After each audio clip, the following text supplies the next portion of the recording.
देखिए, ऐसा है कि ये बहुत ही दुर्भाग्यपूर्ण है कि जेपीसी मीटिंग के अंदर क्या बातचीत और चर्चा हुई, उसके बारे में कोई मीडिया और प्रेस में स्टेटमेंट दिया जाए।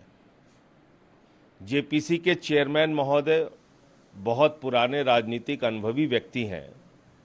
संसदीय नियमों के मुताबिक जेपीसी के अंदर जो बातचीत होती है या जो भी घटनाक्रम होता है, उसके बारे में कोई बाहर स्टेटमेंट दे ही नहीं सकता, मीडिया में स्टेटमेंट दे ही नहीं सकता।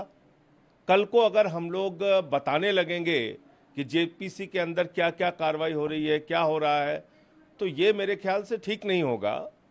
और ये जो जेपीसी की भावना है, जो संसदीय नियम है, उसका उल्लंघन है खुले तौर पे।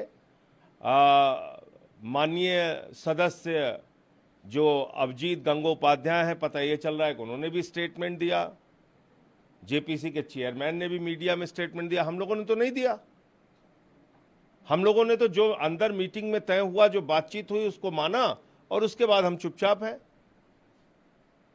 तो संसदीय नियमों का पालन हम सबको करना होगा। ये बहुत ही दुर्भाग्यपूर्ण है कि उसके बारे में चेयरमैन ने बाहर स्टेटमेंट दिया। और कल इस बारे में जितने भी अपोजिशन के मेंबर हैं, वो चाहे नासिर हुसैन हो, कल्याण बनर्जी हो, ए राजा हो, वो चाहे अरविंद सावंत जी हो, जितने भी मेंबर हैं, असदुद्दीन ओवैसी हों, जितने भी अपोजिशन के मेंबर हैं, इमरान मसूद हैं, नदीमुल हक हैं, इन सारे लोगों ने कल आपस में बातचीत करके ये तय किया है कि जो भी घटनाक्रम हुआ उसके बारे में बाहर स्टेटमेंट देना सर्वथा गलत है, संसदीय नियमों का उल्लंघन है।